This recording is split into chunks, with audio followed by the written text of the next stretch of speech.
Private భూముల్లో హైడ్రా జోక్యాన్ని న్యాయస్థానం తప్పుబట్టింది.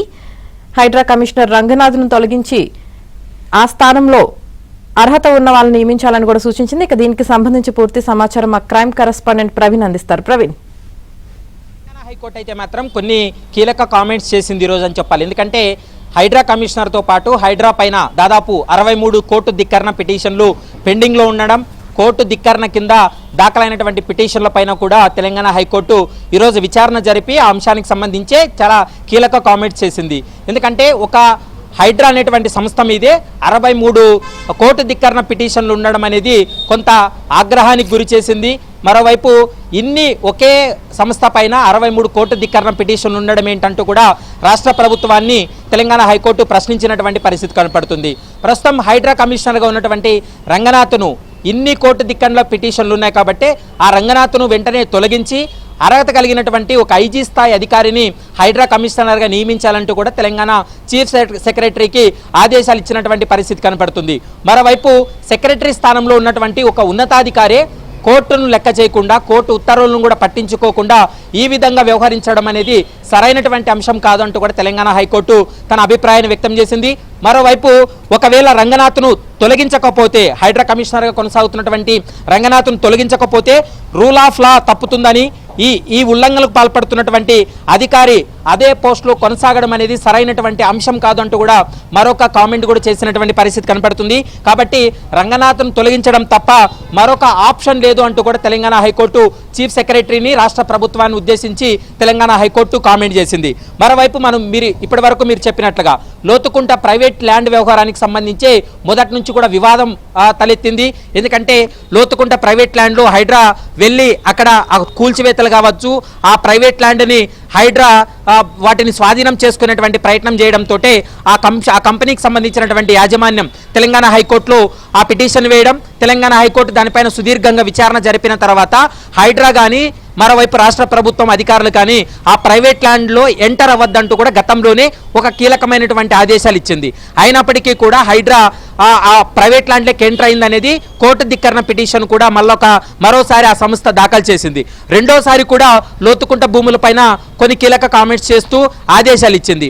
రెండోసారి కూడా అదేవిధంగా హైడ్రాకు సంబంధించినటువంటి అధికారులు సర్వే నెంబర్ 2, 3లోకి వెళ్ళి ఆ యొక్క స్థలాన్ని వీళ్ళు హ్యాండ్ ఓవర్ చేసుకునే ప్రయత్నం చేశారంటూ కూడా మూడోసారి ఆ స్థల యజమాని తెలంగాణ హైకోర్టులో అప్పీల్ చేయడంతో తెలంగాణ హైకోర్టు ఆ సమయంలో కూడా చాలా ఆగ్రహం వ్యక్తం చేసినటువంటి పరిస్థితి. ఒకే ల్యాండ్ పైన 3 సార్లు ఉత్తర్వులు ఉన్నప్పటికీ కూడా హైడ్రా ఎందుకు అంత దూకుడుగా వెళ్తుంది? హైడ్రాకి ఏమైనా విచక్షణ అధికారాలు ఉన్నాయా, లేకుంటే చట్టంలో హైడ్రాకి సపరేట్గా ఏమన్నా కొన్ని రూల్స్ ఏమైనా ఉన్నాయా? కోర్టు యొక్క ఆదేశాలను కూడా పట్టించుకోకుండా ఏ విధంగా ఒకే ల్యాండ్ వ్యవహారంలో 3 సార్లు వెళ్తుంది అనేటువంటి కామెంట్స్ను కూడా మనం గత వారంలో తెలంగాణ హైకోర్టు చేసినటువంటి కామెంట్స్ను మనం విన్నాం. కానీ ఈ రోజు అయితే మాత్రం హైడ్రా కమిషనర్ రంగనాథ్ ఒక అఫిడవిట్ దాఖలు చేయాలంటూ కూడా గత 2 రోజుల క్రితం కీలక ఆదేశాలు ఇచ్చింది. దీంతో హైడ్రా కమిషనర్ రంగనాథ్ అఫిడవిట్ దాఖలు చేశారు.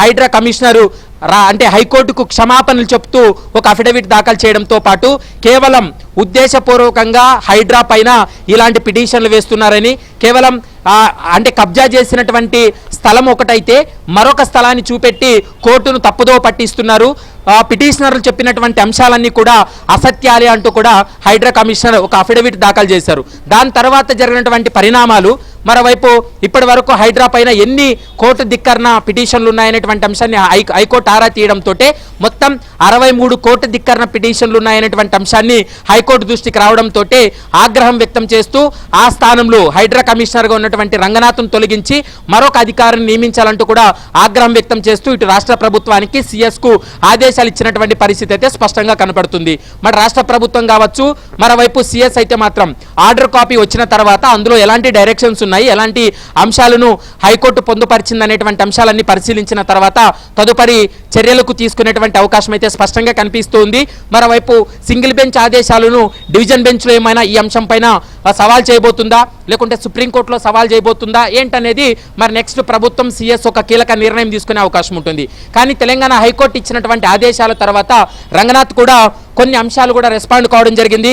ముఖ్యంగా చట్టబద్ధంగా నడుచుకునేటువంటి సంస్థ హైడ్రా అని, న్యాయ వ్యవస్థ పైన, కోర్టుల పైన సంపూర్ణమైనటువంటి గౌరవం విశ్వాసం తనకుందనేటువంటి అంశాన్ని హైడ్రా కమిషనర్ అయితే మాత్రం స్పష్టం చేస్తున్నారు. మరోవైపు కోర్టుల్లో కొందరు అంటే తప్పుడు సమాచారం ఇచ్చి వీటిని కోర్టు ధిక్కరణ పిటిషన్లుగా చూపెట్టి తమను అంటే హైడ్రాను వాళ్ళు బ్లేమ్ చేసేటువంటి ప్రయత్నం చేస్తున్నారంటూ కూడా హైడ్రా తన అభిప్రాయాన్ని వ్యక్తం చేస్తుంది. ఇప్పటి వరకు మనం చూస్తే కాంగ్రెస్ ప్రభుత్వం ఏర్పాటైన తర్వాత ఈ కబ్జాలు చేస్తున్నటువంటి ప్రభుత్వ భూములు ఏవైతే ఉన్నాయో ఆ భూముల పరిరక్షణ, మరోవైపు చెరువులను పునరుద్ధరించడం కోసం హైడ్రా అనేటువంటి సంస్థను తీసుకువచ్చారు. హైడ్రా కూడా చాలా దూకుడుగా వ్యవహరించి కబ్జాదారుల నుండి కూడా చాలా భూములను కూడా స్వాధీనం చేసుకుంది.